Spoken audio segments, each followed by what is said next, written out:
Good morning बच्चों। कक्षा 4 विषय गणित में अध्याय 4 संख्याओं में जोड़ घटाव। तो इसमें अपने प्रश्नावली 4 के प्रश्न हल कर रहे हैं। तो इससे पहले की वीडियो में अपने 10 तक प्रश्न हल कर चुके हैं। चलिए 11वां प्रश्न देखते हैं इसका। तो 11वें में 2 भाग हैं इसके। पहले में तो जोड़ के सवाल हैं और दूसरे में घटाव के सवाल हैं। तो 11वें का जो पहला भाग है इसमें देखिए देवनागरी के अंकों में योग कीजिए। तो नीचे आपको जो सवाल दिखाई दे रहे हैं 6 सवाल हैं देखिए, और इनमें जो आपको ये गिनती दिखाई दे रही है तो ये अंक हैं, इनको अपने क्या कहते हैं, देवनागरी लिपि के अंक या भारतीय अंक या हिंदी अंकों के नाम से जानते हैं इनको। तो अपनी प्रश्नावली 3 में भी इस तरह के प्रश्न हल किए थे। अगर आपको 1 से 10 तक ये इन अंकों की अच्छी तरीके से पहचान है, लिखने आते हैं तो कोई दिक्कत नहीं आएगी। जोड़ और घटाव आपको करने आते ही हैं। तो पहला प्रश्न है इसका, देखिए संख्याएं 3 संख्याओं को जोड़ना है। पहली संख्या देखिए 76, दूसरी संख्या है 35 और तीसरी संख्या है 13। तीनों को जोड़ना है। तो अब इकाई के अंकों को जोड़ेंगे पहले। तो देखिए 6 में 5 जोड़ेंगे तो कितने हो जाएंगे 11। 11 में 3 जोड़े तो हो गए 14।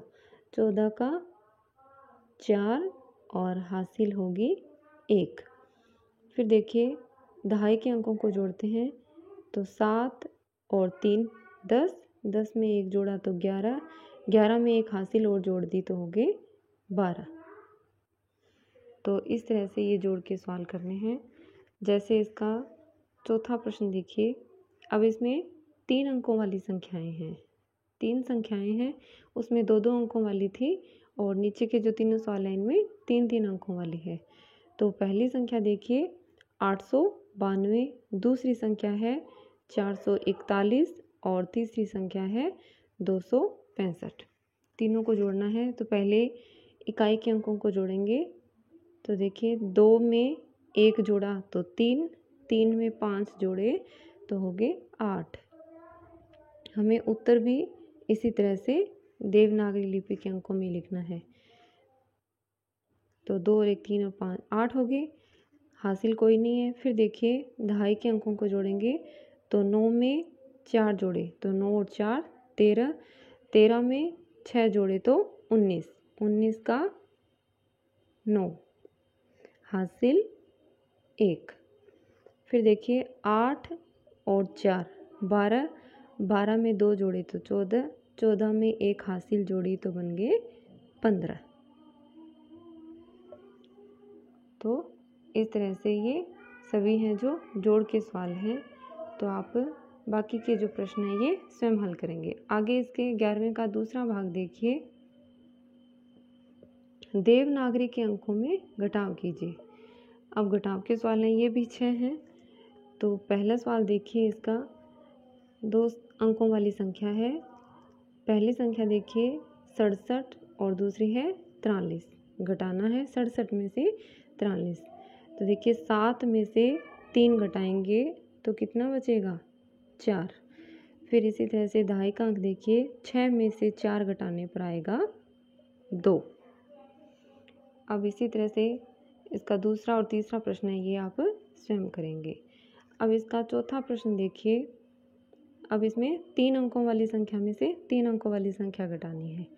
तो पहली संख्या देखिए 700 और दूसरी है 380, यानी 700 में से 380 घटाना है। तो 0 में से 0 घटाएंगे तो 0। अब देखिए 0 में से 8 नहीं घटाया जा सकता तो यहाँ से हासिल लेंगे तो यहाँ पे बन जाएगा 10। 10 में से 8 घटाएंगे तो बचेगा 2। 7 में से 1 हासिल उसको दे दी तो यहाँ पर बचेगा 6 और 6 में से 3 घटाएंगे तो 3। इसी तरह से 5वां और छठा प्रश्न है, ये आप स्वयं हल करेंगे। आगे देखिए इसका 12वां प्रश्न देखिए कि वीनू ने, अब इस अंक को देखिए, जैसे ये जो अंक है ये भी क्या है 1 है। आपकी बुक में जो भारतीय अंक हैं उनमें अपने इसको इस तरह से दिखाया हुआ है। तो ये 315 रुपये 1 है। ये 315 रुपये में एक स्टोव खरीदा और 126 रुपये में एक भगोना खरीदा। अभी देखिए एक है, आपकी बुक में इस तरह से लिखा हुआ है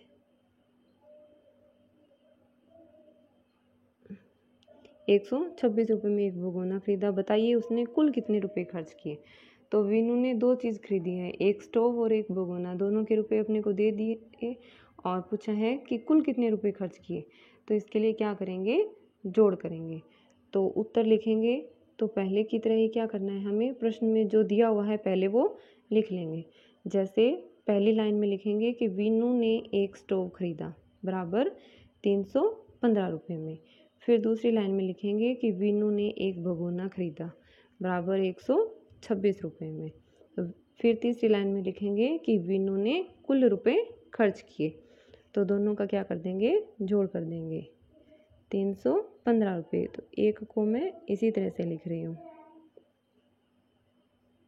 315 रुपये, और दूसरी चीज़ जो खरीदी है भगोना वो है 126 रुपये। तो दोनों को जोड़ देंगे। तो देखिए 5 और 6 11 का, एक हासिल एक, फिर 2 और 1 3 और एक हासिल हो गए 4। फिर देखिए 3 में 1 जोड़ेंगे तो 4, यानी 441 रुपये हो गए।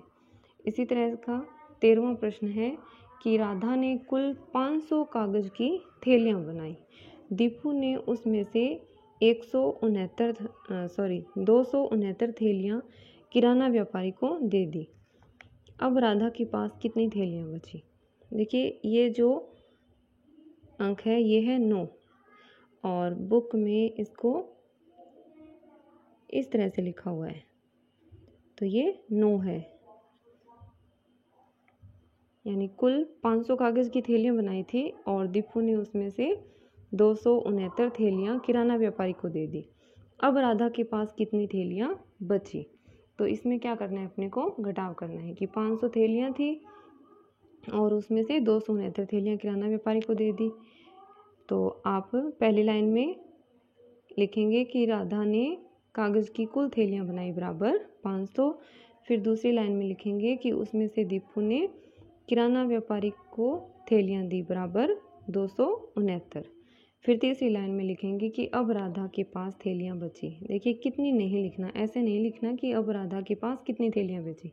उत्तर में किस तरह से लिखेंगे कि अब राधा के पास थैलियाँ बची बराबर, फिर 500 में से ये 269 है, इसको घटा देंगे, उत्तर आ जाएगा। तो आप इस वीडियो को ध्यान से देखेंगे और ये प्रश्न हल करेंगे। धन्यवाद।